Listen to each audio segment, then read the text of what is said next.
Welcome to another episode of the Make Mental Health Matter show. I am your host, Kelli Melissa Reinhart, and as with every show, I'm very excited for my guest and the conversation that we're going to be having today. In life, we have a lot of things happen as parents. We have to really figure out how to navigate this thing that we call life with our children and ourselves. And sometimes there are things that come up that we don't even expect. There's no rhyme, there's no reason. And I know that you all, if you've been watching this for quite some time, you know my story and how I lost my middle sister who died by suicide. And oftentimes we have really important conversations as related to mental health and suicide and substance use. And that's the best part about all my guests that I bring on this show is that they're willing to share their story. They're willing to give any tools or tips or things that they've learned across the way of their journey, whether it be with a mental health challenge. I've had a couple that have had cancer, that some have also lost a parent or a sibling or a child to suicide, and so many other things that we've had these amazing conversations that not everybody likes to talk about, but we do here on the Make Mental Health Matter show. So without going into my long, detailed monologue at the beginning, I want to introduce my guest, and this kind of follows along.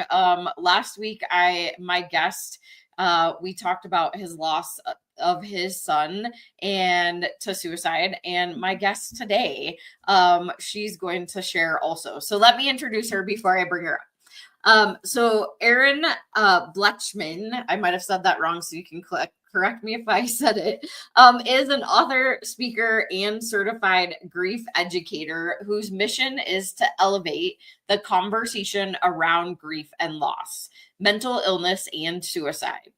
Her book, My Unexpected Journey, Reflections After Losing My Son to Suicide, chronicles the 8 months following the devastating loss of her own beloved son, Max, to suicide after his long battle with mental illness. She offers grief support to bereaved parents through online groups and community talks and seeks to build greater understanding of mental illness, suicide, loss, and grief. Erin lives part-time in both Pennsylvania and Florida with her husband, Bill, and Max's former dog, Emmy Lou. Their son, Sam, and his wife, Julia, reside in Pennsylvania. My Unexpected Journey is her first book, so we'll give you lots of links to be able to follow Erin. But without further ado, Erin, thank you so much for joining me. Oh, Kelli, thank you so much for having me. I'm really honored to be on your show today. Absolutely. So I know I gave a brief little introduction, but can you share with the audience a little bit more about your story and the journey? Yes. So as you mentioned, I'm a mom, and I have two beautiful boys, Max and Sam. And being their mom has really been such a joy, a joy of my life. And so in 2020, June 3rd, 2020, my husband and I got the call that no parents ever want to get. And that was that sometime during the night before, our son Max had taken his life. And he had struggled with a mental illness for about 8 years prior to his death. He was hospitalized probably 4 or 5 times for suicide ideation, always, of his own volition. He checked himself into a mental hospital during those times. So you might have thought that we would have been prepared for what happened. We knew that it could be a potential outcome for him. But when I say we were completely blindsided by his death, it's an understatement. Getting that call, even if you fear you might get it, getting that call is absolutely devastating. And it shattered our world. And so, as I mentioned, he really struggled for about 8 years. When he was in high school, he had lots of physical ailments like gastrointestinal problems. had every test, under the sun to try to figure out what was wrong. And there was never any physical cause for his symptoms. So in retrospect, it was the beginning. It was the beginning of his anxiety and his depression. And then he just kind of got sicker and sicker as the years progressed. He was diagnosed with major depressive disorder right around his 19th birthday.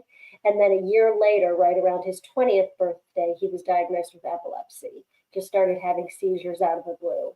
So he had these two illnesses of the brain that just seriously impacted his life. In some ways, they stole his self-confidence, his independence, and he just really struggled. So the summer that he died was in the middle of COVID, and it was just a horrible time for everybody. And I was in such a deep, dark grief that I really didn't know what to do with myself. I had trouble getting out of bed, but I was established already with a wonderful therapist who encouraged me to journal, because I would go into my sessions with her and I would literally just vomit words all over her. And so she encouraged me to journal to try to make sense of my swirling thoughts and feelings. And those journal entries, I then started to post on social media. And I think it was a moment in time when people were just really hungry for authenticity, because I got tremendous response from the people that read my journal entries, that read my posts. And so that's where the idea of my book came from. I then compiled all of those journal entries over the 18 months after losing Max. I found a graphic designer who did illustrations and the layout of my book. And it just kind of evolved over time. And it was so cathartic for me to not only write down my feelings, but to have that project to work on. Because I felt like it was a way to memorialize my son. I felt like it was a way to share his memory and legacy with people who otherwise wouldn't know him. So yeah, it's been almost 4.5 years since we lost him, and a lot has happened over that time. And if you had told me, then or even a few months before, that I would write a book about losing my son, that I would become a grief educator and come alongside other bereaved parents, I wouldn't have believed you. So it's been a way, I think, to honor him and just to help other people know that they can survive the loss of a beloved child. So. Well, thank you for sharing all of that first and foremost. And I mean, as a parent, right, I would never understand how it is to lose a child. I know my sister, but it's still, and like you were saying, two disorders that affected his brain, which I understand the seizure part. My son had seizures, but he was really, really little when he did. So I could only imagine, as an adult, being diagnosed and having all of those things happen with your brain, and knowing that you already have challenges that have arisen around mental health in the past, and then you add that extra layer on. I could only imagine what he was going through and what he was experiencing. But I think the point that I really specifically heard you say is that even with all of these things and it leading up to this point, there was never a moment that you could have ever recognized or been ready for this to happen, right? And I think that's the part about suicide that we do, and I guess don't talk about, is that even though, like, my sister had attempted 6 other times, and even though that was part of kind of the cycle that we went in, we never actually thought it would happen, right? And that may have just been being naive in my brain, I guess, but you never foresee that being the reality. So I could only imagine really going through all of these things with your son, and then it end up that he did take his life. But I just appreciate you sharing. Thank you. Thank you. It's interesting that you say that, because I think maybe as human beings, we just cling to hope. And so, even though your sister attempted numerous times before she finally died by suicide, and Max was hospitalized numerous times before he died by suicide, I think when they're alive, we just cling to that hope that they're going to get the care that they need. They're going to find the right medication the right combination, of medication and lifestyle factors. And yeah, I think that that's part of just the, being human, is that we cling to that hope. And then when we lose them, unfortunately, a lot of times we lose our hope. I know that happened to me. And so, and I've met so many other bereaved parents that it's happened to them too, because that hope just disappears with their death. And it's hard to get back. Mm-hmm.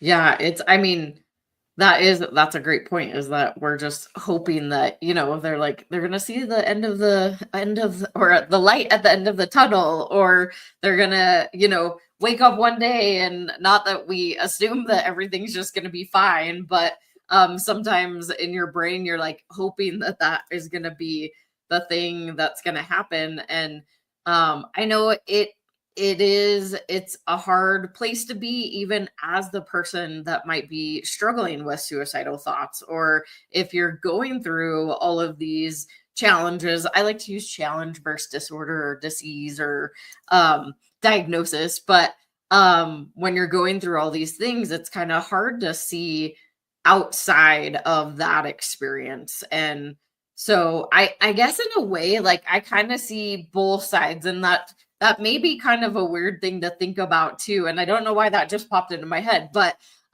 you kind of see both sides of, like, I know my sister was diagnosed with MS towards, like, before she passed, and she was in a lot of pain. And so you take in consideration all these things that are happening, and you're like, I kind of get it. Not that makes it any better by any means, but it's also like you can kind of see both sides of the table. And although it sucks for us that are really left behind, I don't know. I just, being a parent, like, I feel like that has a whole different level to it, really. And then being so young also.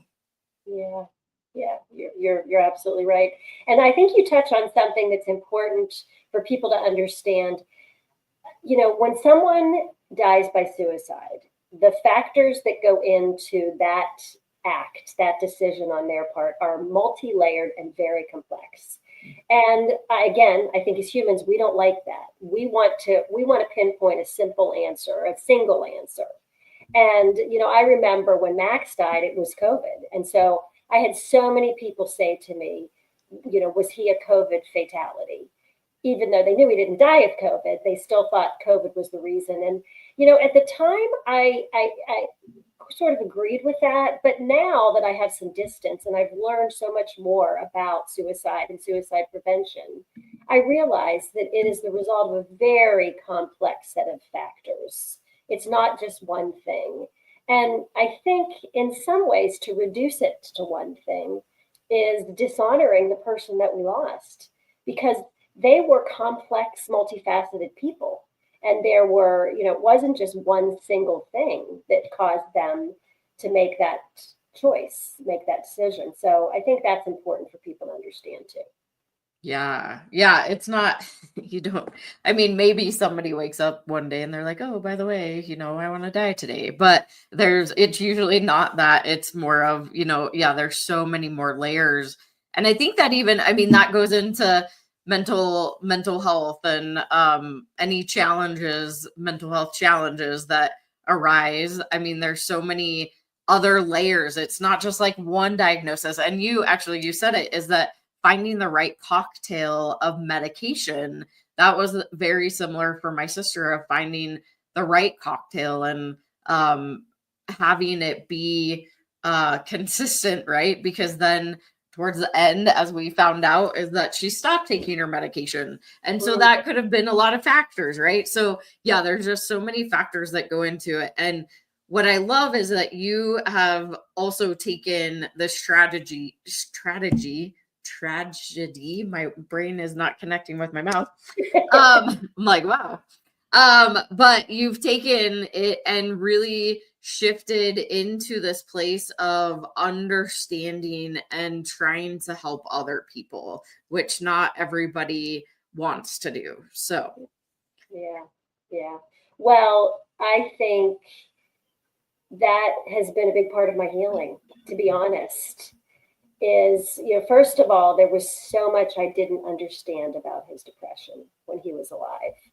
And even when I tried to educate myself, and my attempts were feeble, what I learned scared me. And so I just viewed his diagnosis as the enemy. And so all I did was pray for it to go away. I didn't try to understand it better. Like as an example, one of his therapists told us that when he was in a depressive episode, we should, get into the pit with him. And she said he doesn't want or need you to pull him out of the pit. He wants you to get in the pit with him. And I couldn't do it. I absolutely couldn't do it. So a lot of times he didn't live with us for most of the years that he was struggling with his depression. He lived on his own. But when he was in a crisis, if he didn't go to the hospital, oftentimes he came home. And so I remember one time he came home because he was depressed and he was laying in his bed. And I was so wildly uncomfortable, it was probably like noonish, that I went into his room and dragged him out of bed and took him to Target. And again, dragged him around Target. He was kind of like a zombie. And it was not productive.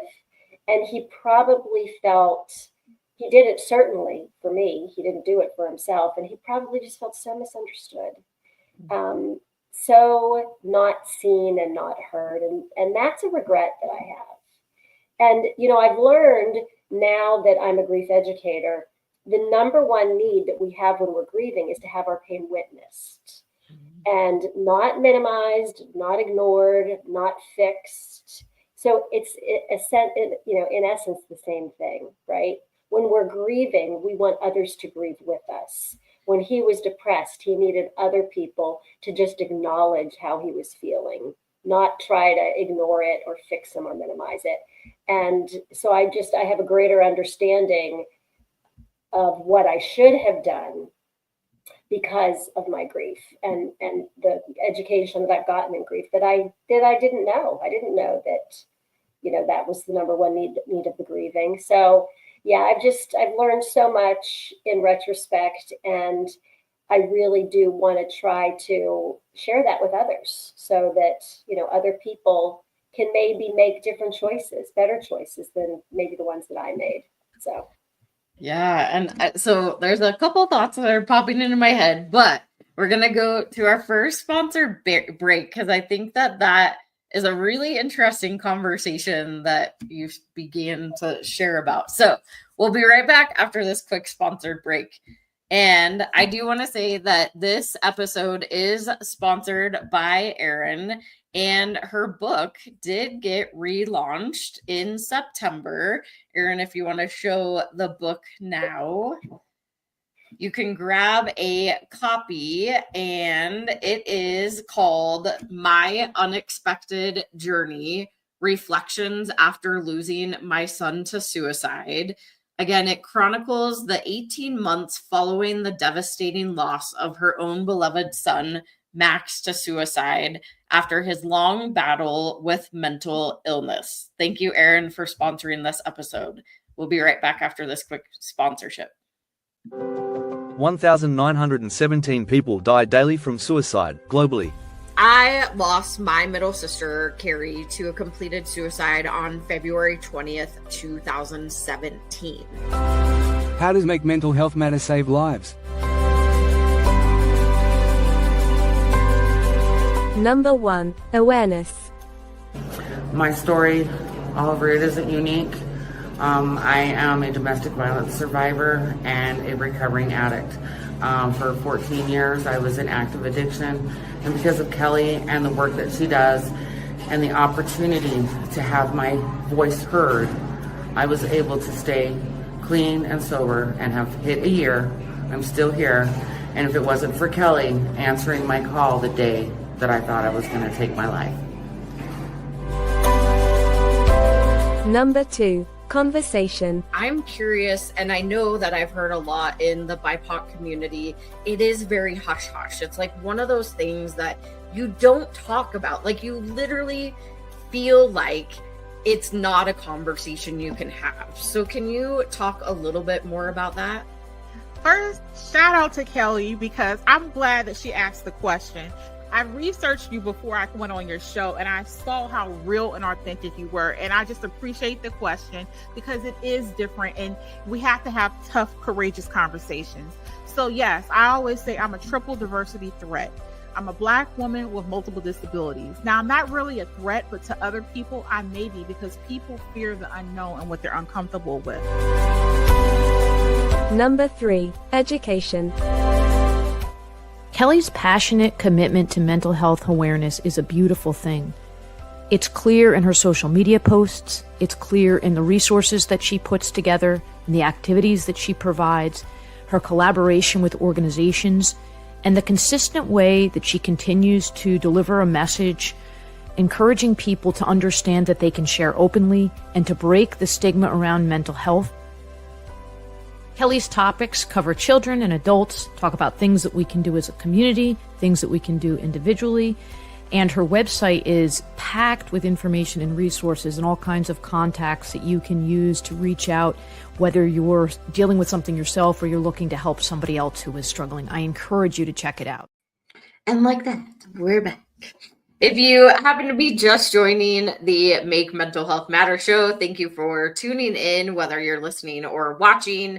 I would highly recommend that you go back and watch the beginning of this, because Erin and I are really sharing some great information as related to her story and the loss of her son Max to suicide, and really the whole conversation around grief and loss, and how when somebody is in this place of being depressed or sad or whatever, that mental health challenge that's coming up for them, they want to be seen. They want to be understood. They want to be heard if that's something that they need. And you had mentioned that the therapist said that to get in there with him, and it was really, really hard for you to do that, which I would also, if that was something that somebody recommended to me, I don't know, in a way, when you said that, I was like, wow, that's such an interesting concept of like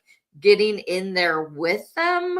I've always, at least what I have learned in the past, is that you don't necessarily have to like get in there with somebody, but you can be the tool or the instrument or the person, right, that sits there and just listens. Or maybe you just sit there and sit in the silence with them, or whatever it might be, right? And that's really the concept, at least in my brain, that I'm kind of processing through, instead of like, I don't need to go into the like sadness or the depression or whatever with them, but I can be that person that is there for them when they're ready to talk, if that is. But also, you said not to fix them, right? And I think that's a big part, is we're such fixers as humans that none of us are broken. And I hear that all the time, like, I'm broken, but really we're not, right? Like, sometimes we have little fractures that happen, but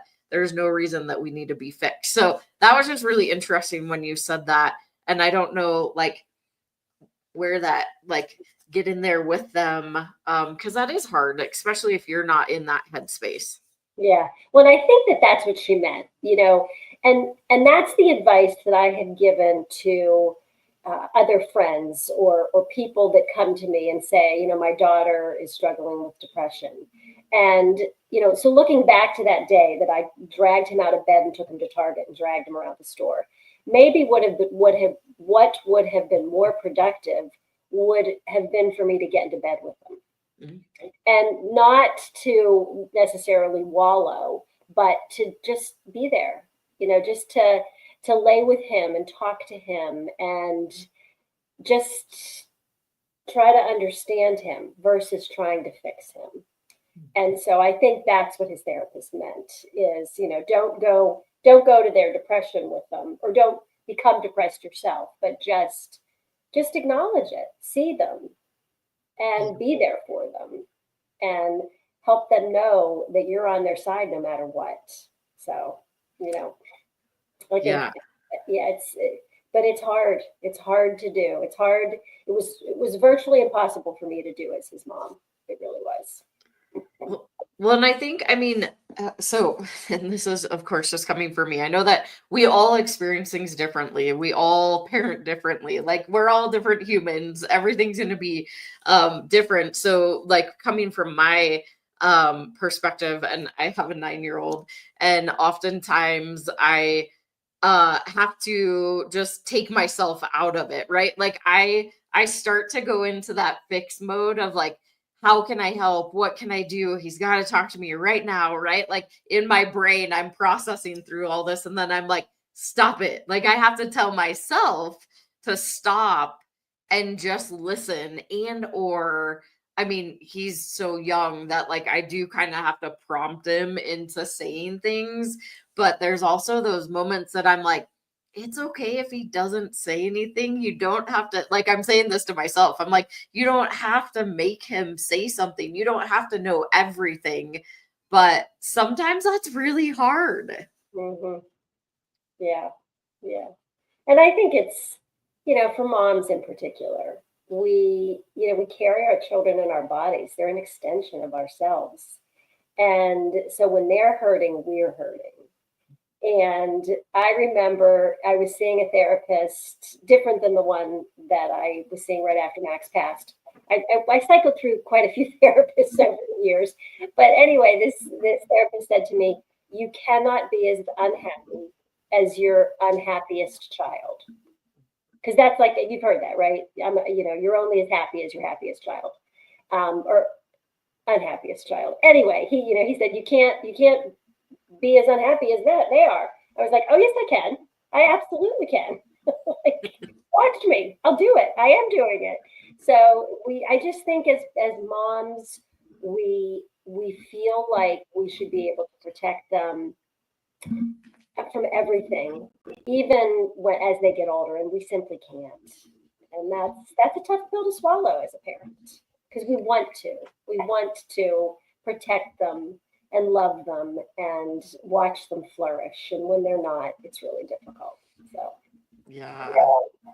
I also, I mean, you also talked about just grief and loss in general too, is and so again, I'm kind of thinking about this from the experiences that I have had, because I did run a grief and loss support group for a little while, but it wasn't like a consistent thing that we had the same people that came in all the time. It was just like kind of people that popped in and out, because it was online. It was on an app that we just talked. There was no video or anything, but I oftentimes found, and so the question, I'll ask you a question, it's coming up, but I found that I was getting not triggered, but kind of pulled back into my grief, because the cycles of people that would come in were really in that place that they maybe had just lost somebody, or they hadn't really processed anything.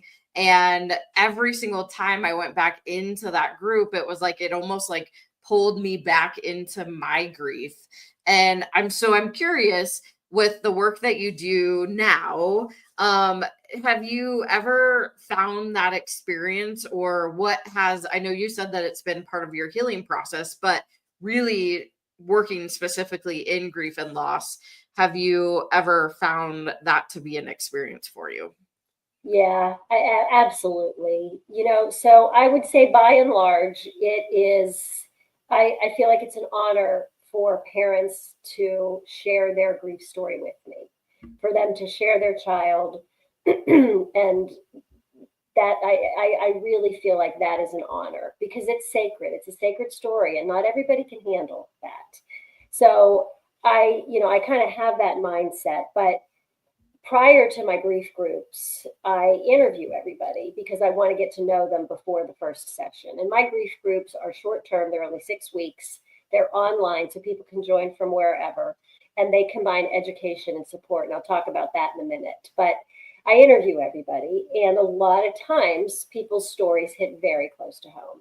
They'll talk about their kid, and it's not suicide specific, my groups, but they are child loss specific. So, I will talk to somebody and their child, I'll find out, was very much like my Max. And that's difficult. That is hard. And so, I just have to make sure that I give myself the time and the space after those tough calls to feel my grief, to cry if I need to, and then come the first session when they're part of the group.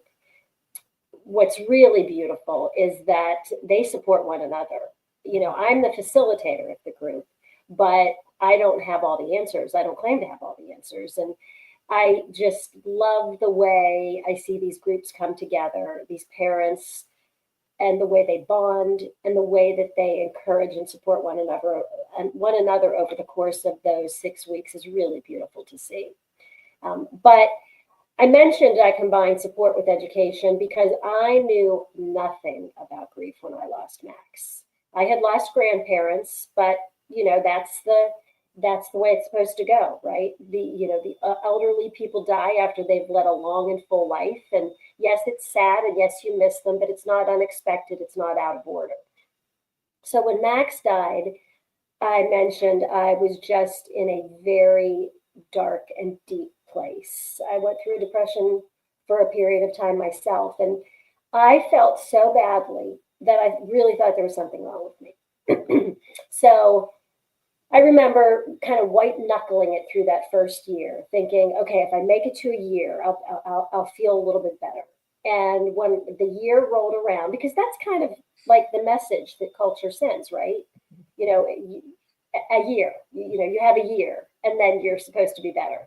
And so when that year anniversary came and went, and not only did I not feel better, but in some ways I felt worse, because after that year, all the firsts are over. All the first birthdays, all the first holidays, the first anniversary, they're all behind you. So you're staring down it forever without your beloved child. And all shock and numbness has worn off by a year. It's just, I remember, so it was me, my husband, Bill, and our other son, Sam, and we all tanked, all three of us at that year anniversary. Bill and Sam had to take time off of work because they were just in such a deep, dark place. I remember feeling like I was the waves were just crashing into me, and that one of them was going to take me under. So it was right around, I read books, I read many grief books during that first year, but it wasn't until I really learned about grief that I understood what I was feeling was the normal, natural response to losing someone so beloved. And there was nothing wrong with me. I was grieving, and I was a grieving mother. And I think that to lose a child is traumatic, and to lose a child to suicide is doubly traumatic. So I had this complicated grief that I was dealing with, and I had no idea what to do with it. And so when I started to learn about grief, and would learn a concept or a term that fit something I had thought or felt, it was so validating. And so I try to incorporate that into my grief groups. For example, we might talk about the 6 needs of the grieving. I mentioned earlier that the number one need of the grieving is to have their pain witnessed. And so when I learned that one thing, I remember thinking, okay, that's why I was so angry when people would say he's in a better place, or God needed another angel, or everything happens for a reason. They were minimizing my grief. They weren't acknowledging it. And so I would almost have this visceral response to those kind of comments, and I didn't know why. And then when I learned the why, it was so empowering. It was just, again, normalizing. And so I really think that education is important because we live in a grief illiterate society. People don't talk about grief. People are uncomfortable with grief. And so I think that that's really important to help these newly bereaved parents understand that there's no right or wrong way to grieve. There's no timeline for grief, and no, you're not doing it wrong, because we all feel that way. We all feel like, I mean, I honestly thought, like, at that year mark, I thought I might like need to go to some kind of institution or something, because I am not fit for regular society. So I think it's that education piece is so critical, so important, and Yeah. I really try to incorporate that each and every time. Really, frankly, with every conversation, but certainly in my groups. I love, I mean, the education piece, of course, because that's a lot of what we do. But so we're gonna go to our quick last sponsored break. But I had a question that was coming up as you were talking. So we'll be back right after this sponsored break. 8 million people die by suicide in the world each year. One person dies due to suicide every 40 seconds. Have you ever felt completely alone? Like your life doesn't matter. You are not alone. Call the National Suicide Lifeline at 988. Hope and recovery is possible. You can help too. With only $19 a month, you help us save lives through mental health and suicide prevention education. Scan the QR code or go to makementalhealthmatter.org to sign up as a warrior for mental health today. Hi, Laura Cross, your host for Mindful Mondays, every Monday at 1 p.m. Central Time, where you can embark on a transformative journey of self-care and ultimate happiness. Tune in to the Voyage to Vitality channel on the Achieve TV network. Mindful Mondays with Laura Cross. Be there, be mindful, and join us on E360 TV. Hi everyone, I am Sinead from Brador. I'm from Johannesburg, South Africa. Please join me in my Power Hour every Sunday, 12 o'clock Pacific Standard Time on E360 TV. Mwah!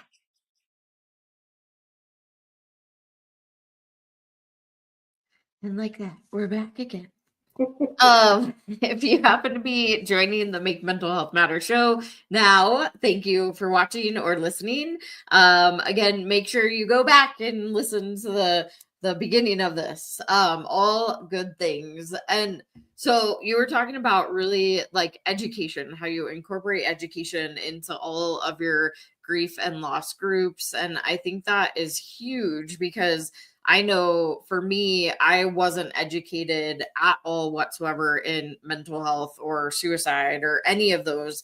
And I also found myself, it was a little under a year, but pretty close to a year, that I talk about it as if I hit a virtual wall. That's how I felt. And I often hear parents and families and anyone really that has lost somebody, that there's, especially to suicide, that there's just this fog. And that's how I felt really for the first year. I think even going in, I mean, I'm next year will be 8 years for me, and going in to like 5 years, I felt like even there was a fog. And there's moments even to today that I am like, wow, like it just feels different. And I love that you also mentioned there's no timeline. There's no steps, right? Like you could go read a book and it probably could give you some steps, but it's more of a general overview.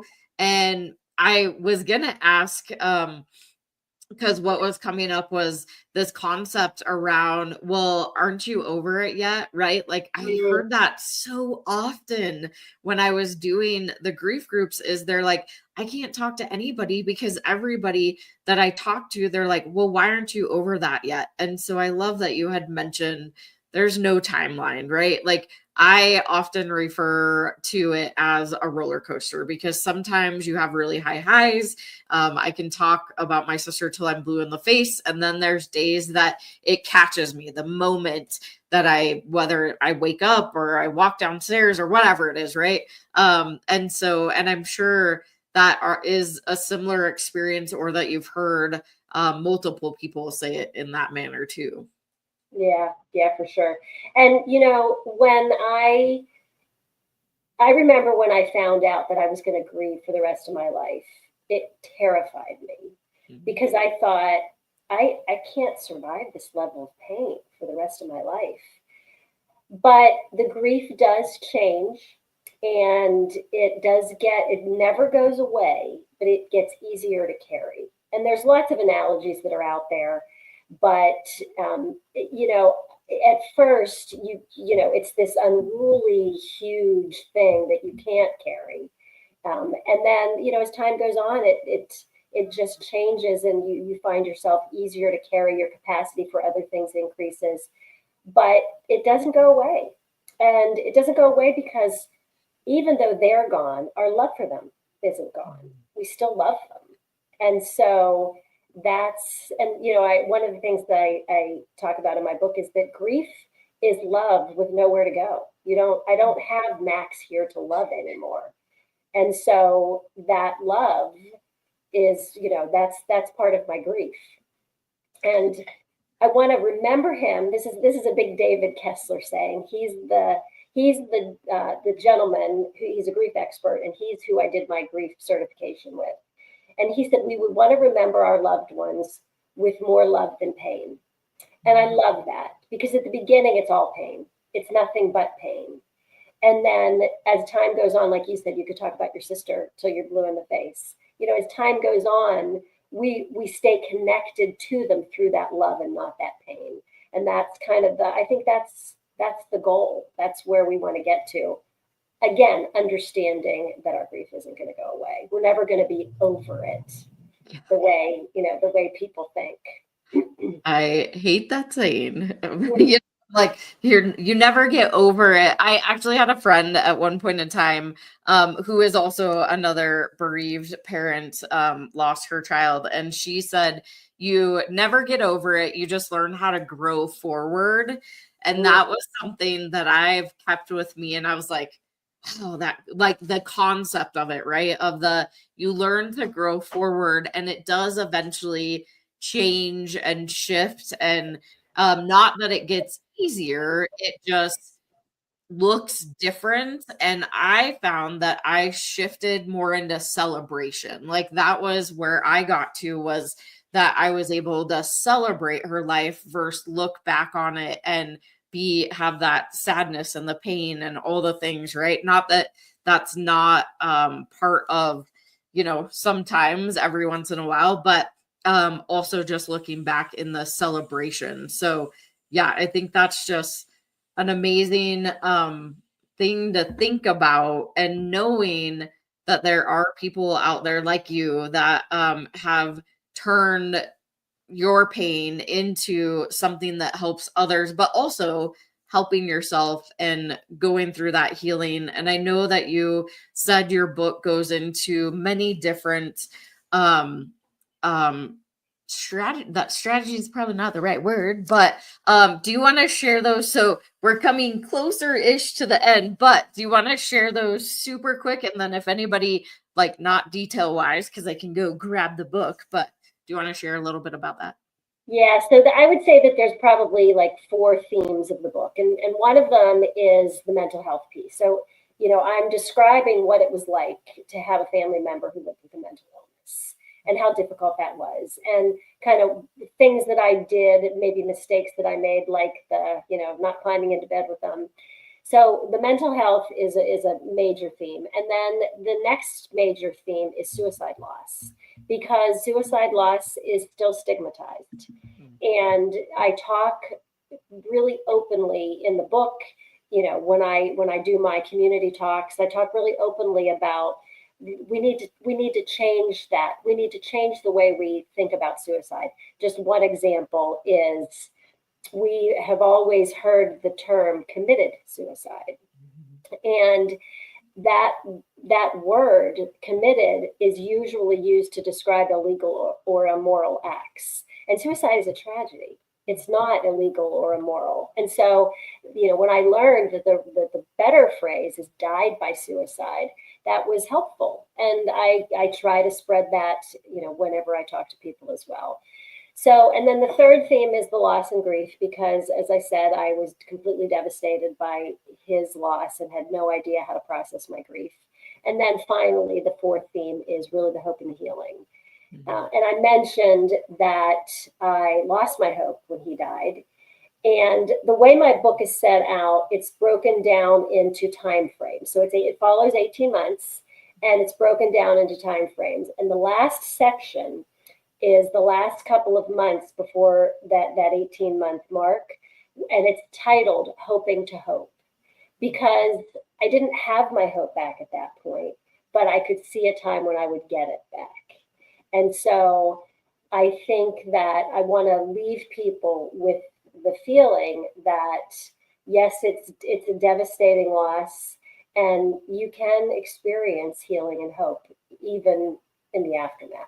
So those are the four major themes of the book. Amazing. And I would love for you to share where viewers or listeners can find you, and then any final thoughts that you might have.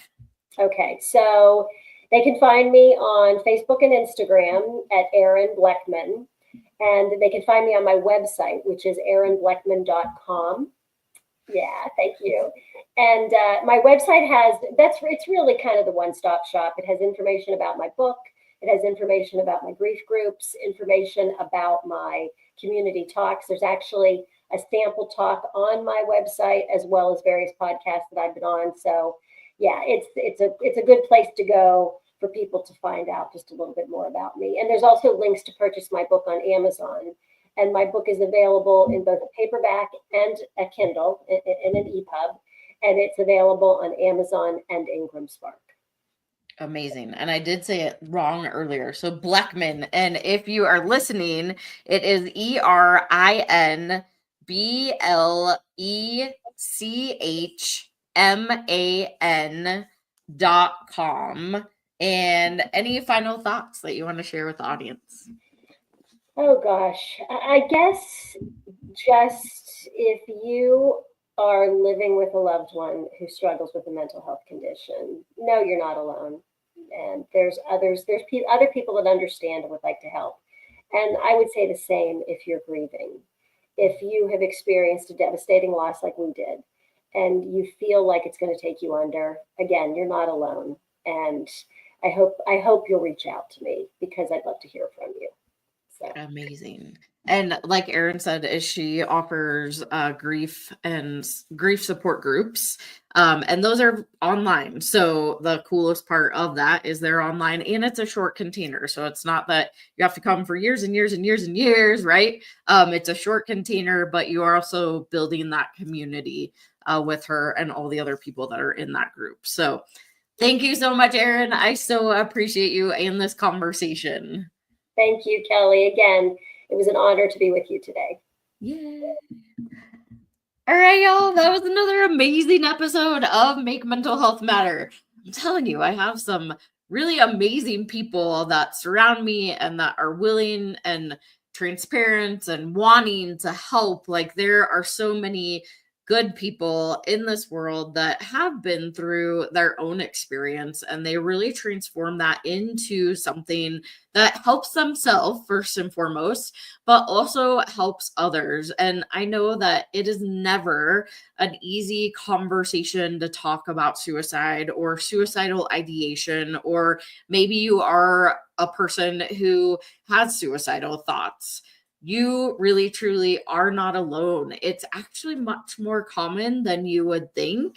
And so that's why these conversations are really important, so that we really start to understand, whether it's understanding ourselves or it's understanding how we can help others in this thing that we call life. And no matter what you do, I hope that this information was helpful, but make sure you go and check out Erin's groups and her website and her book. Go grab it. And then also be sure that you join me next week, whether you are watching on E360 TV at 5 p.m. Mountain Standard Time on Mondays, or you're listening on Dream Vision 7 Radio at 5 a.m. or 5 p.m. Mountain Time. I will see you next week. Bye, y'all.